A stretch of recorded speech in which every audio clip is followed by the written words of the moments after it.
নমস্কার বন্ধুরা, বনমালী কুকিংয়ের নতুন একটা ভিডিওতে সকলকে স্বাগত। আজ আমি ঘরেই গ্যাসের আগুনেই কোনো মাইক্রোওভেন ছাড়াই কিভাবে স্পঞ্জি কুলচা তৈরি করা যায় তার রেসিপি বন্ধুদের মধ্যে শেয়ার করব।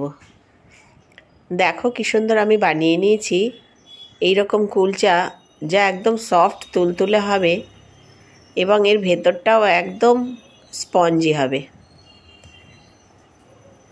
এর জন্য আমি যে সকল উপকরণ নিয়েছি এবং যেভাবে করলাম সেটা আমি তোমাদের মধ্যে শেয়ার করছি। স্কিপ না করে ভিডিওটি পুরো দেখো এবং তোমরাও ঘরে বানিয়ে নাও এই রকম পুরভরা কুলচা।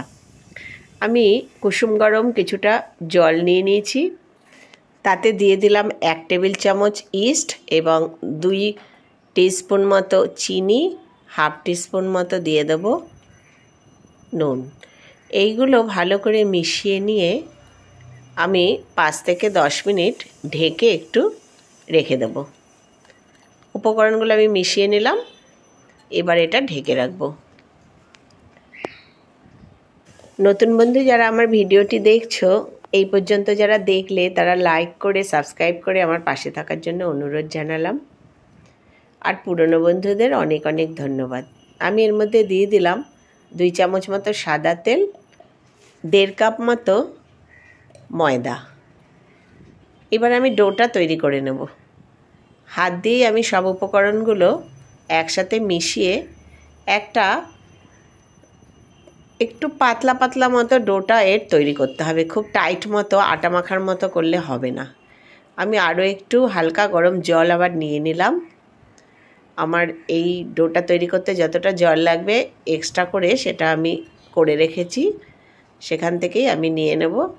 ওই 1.5 কাপ মতো ময়দাতে মোটামুটি 1 কাপ মতো জল হলেই এইরকম স্টিকি মতো একটা ডো তৈরি হবে। দেখো হাতের মধ্যে কেমন লেগে লেগে যাবে। খুব শক্ত মতো করলে ভালো স্পঞ্জি কুলচা হবে না। এবার আমি একটু সাদা তেল নিয়ে এটা একটু মেখে রাখবো, তাতে এর স্টিকি ভাবটা অনেকটা কেটে যাবে এবং নরম তুলতুলে একটা ডো তৈরি হবে। এটা খুব ভালোভাবে আমি মেখে নিচ্ছি। এই যে এইরকমভাবে মেখে নিলাম। এবার এটা পুরো ঢেকে রেখে দেব প্রায় 1 ঘন্টা। ফুটোর মধ্যে আমি একটা কাগজ দিয়ে আটকে দিলাম। গ্যাসে একটা কড়াই বসিয়ে তাতে দিয়ে দিলাম 2 চামচ মতো সাদা তেল। তেলটা হয়ে গেলে এর মধ্যে একটা বড় সাইজের পেঁয়াজ কুচিয়ে রেখেছিলাম, সেই পেঁয়াজ কুচিটা দিয়ে একটু ভেজে নেব। পেঁয়াজ কুচিটা একটু হালকা মতো ভেজে নেব। তারপর এর মধ্যে দিয়ে দেব কিছুটা ক্যাপসিকাম কুচি। দিয়ে দিলাম আমি কিছুটা ক্যাপসিকাম কুচি। দিয়ে দেব গ্রেট করা কিছুটা গাজর, হাফ টমেটো কুচি আর কয়েকটা কাঁচা লঙ্কা কুচি। ঝালটা তোমরা তোমাদের ইচ্ছে মতো দেবে। 1 চামচ মতো আদা রসুনের পেস্ট। এই সব উপকরণগুলো আমি খুব ভালোভাবে একটু নেড়ে নেব। তোমরা এই পুরটা তোমাদের খুশি মতো যে কোনো জিনিস দিয়ে বানাতে পারো। আমি এখানে গাজর, ক্যাপসিকাম, পেঁয়াজ, টমেটো এগুলো দিয়েই পুরটা বানালাম এবং এর মধ্যে পনির দিয়ে পনির ভুজির মতো করে নেব। একটু আন্দাজ মতো নুন এবং একটু হলুদ দিয়ে দিলাম। এবার এটা একটু মজিয়ে নিচ্ছি। এরপর আমি কিছুটা পনির গ্রেট করে এর মধ্যে দিয়ে দেব। দেখো এখানে আমার 200 মতো পনির আছে। এখান থেকে আমি 100 গ্রাম পনির এরকম গ্রেট করে দিয়ে দেব। এইরকমভাবে পনির ভুজি করে এমনি রুটির সাথেও খাওয়া যায়, খুব ভালো লাগে। আমি আজকে এটা কুলচায় ব্যবহার করব। এবার এটা খুব ভালোভাবে মিশিয়ে নেব। এরকম করে নেড়ে চেড়ে এর মধ্যে দিয়ে দেব কিছুটা ধনেপাতা কুচি। ধনেপাতা আমি কুচিয়ে রেখেছি, ধনেপাতা কুচি দিয়ে দেবো। ধনেপাতা কুচি দিয়ে একটু নেড়ে দেবো। তারপর কয়েকটা ফ্রেশ কারি পাতাও দিয়ে দিলাম। নিজেদের স্বাদ অনুযায়ী এই পুরটা তৈরি করবে। এগুলো দিলে এর গন্ধটা খুব সুন্দর আসে। অল্প একটু কসুরি মেথি আমি হাতে ঘষে দিয়ে দিলাম। এবার আমার পুরটা হয়ে গেছে, এটা এবার আমি নেড়ে চেড়ে নামিয়ে নেব। এইরকমভাবে পুর করে নিলে কুলচার ভেতরে খেতে কিন্তু খুব দারুণ হয়। আমি গ্যাসটা বন্ধ করে দিলাম। একটা প্লেটের মধ্যে আমি পুরো পুরটা নামিয়ে একটু ঠান্ডা করে নেব। পুরটা আমার তৈরি হয়ে গেছে, ডোটাও আমার মাখা হয়ে গেছে। এবার হচ্ছে নেক্সট স্টেপ। পুরটা আমি ঠান্ডা করার জন্য সরিয়ে রাখছি।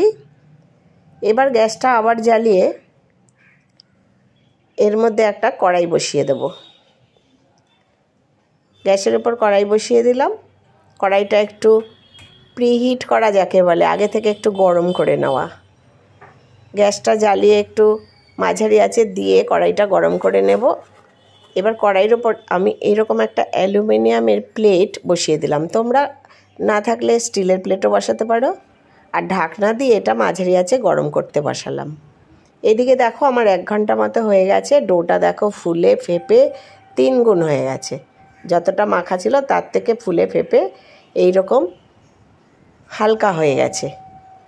এটা আবার একটু ভালো করে আবার একটু মেখে নেব। আমি আবার একটু সাদা তেল নিয়ে নিলাম হাতে, নিয়ে এটাকে খুব ভালোভাবে একটু মথে নেব। দেখো কত সফট একটা ডো তৈরি হয়েছে। এই রকম সফট ডো তৈরি করা দরকার হবে। ডোটা এরকম যতটা হালকা হবে তত কুলচাটা তৈরি হবে খুব সুন্দর এবং ভেতরটা হবে একদম স্পঞ্জি। এই ডো থেকে আমি 4টে লেচি কেটে নিলাম। দেখো 4 ভাগ করে নিলাম সমানভাবে। যারা পুরনো বন্ধু আমার ভিডিও দেখো তাদেরকে অনেক অনেক ধন্যবাদ। এর আগে আমার ছোলার ডালের সঙ্গে পেঁপের একটা রেসিপি দিয়েছিলাম, অনেকেই ভালোবেসেছো, তাদেরকে অনেক অনেক ধন্যবাদ। এবার দেখো আমি এই লেচিগুলো একটু গোল করে নিচ্ছি এবং তার থেকে এবার পুর ভরে নেব। একটাকে নিয়ে নিলাম, এরকম হাত দিয়ে একটুখানি ছড়িয়ে নিয়ে এর মধ্যে যে পুরটা আমি তৈরি করে রেখেছি সেটাও ঠান্ডা হয়ে গেছে। এবার সেই পুরটা সেখান থেকে নিয়ে আমি কিছুটা এর মধ্যে দিয়ে দেব। এই দেখো, যতটা তোমার এর মধ্যে আটানো যাবে ততটাই দেওয়া যাবে। এবার আমি মুখটা এরকমভাবে বন্ধ করে দিচ্ছি। বন্ধ করে এবার হালকা হাতে এটাকে একটু চেপে দিলেই হয়ে যাবে। এই রকম আর কিচ্ছু করতে হবে না।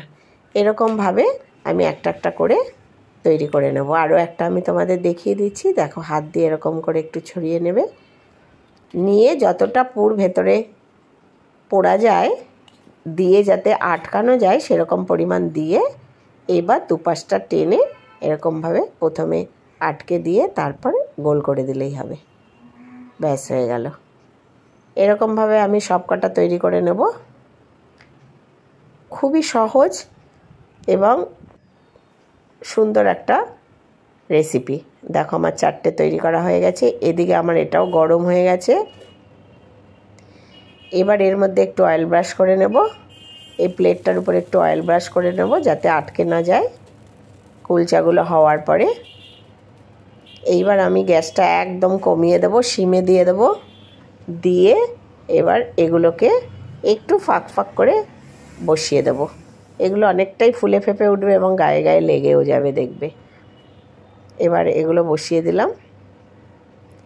4টেকে চারপাশে বসিয়ে দিয়ে এবার আমি আবার ঢেকে দেব।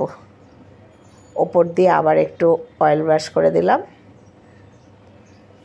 দিয়ে ওপর দিয়ে একটুখানি সাদা তিল দিয়ে দিলাম। এগুলো অনেকটা বেক হয়ে যাবে এবং খাওয়ার সময় মুখে পড়লে খুব ভালো লাগবে। দেখো ওপর দিয়ে দিয়ে দিলাম একটু করে সাদা তিল। ব্যাস হয়ে গেছে। এবার আমি এটা ঢেকে দেব। ঢেকে দিয়ে প্রায় 25 থেকে 30 মিনিট হলেই দেখো এগুলো ফুলে একজন আরেকজনের সাথে লেগে গেছে। মাঝখানে আমি একবার একটুখানি তুলে দেখেছিলাম। এবার দেখো সবগুলো উল্টে দিলাম। দেখো নিচটা কি সুন্দরভাবে হয়ে গেছে, ওপরটাও পুরো স্পঞ্জি হয়ে গেছে। এবার উল্টো দিকটা যদি আবার করো তাহলে কিন্তু শক্ত হয়ে যাবে। এই অবস্থায় নামিয়ে নিতে হবে। এক পাশ করে নিয়ে এরকম নামিয়ে নিতে হবে। আমার 30 মিনিট সময় লাগলো এই 4টে করতে। এবার আমি তোমাদের দেখাচ্ছি কতটা নরম, একদম পাউরুটির মতো সুন্দর স্পঞ্জি হয়ে গেছে এবং ভেঙে দেখো, খেতেও খুব দুর্দান্ত হবে। তোমরাও আমার মতো করে খেও। সকলে ভালো থেকো, সুস্থ থেকো।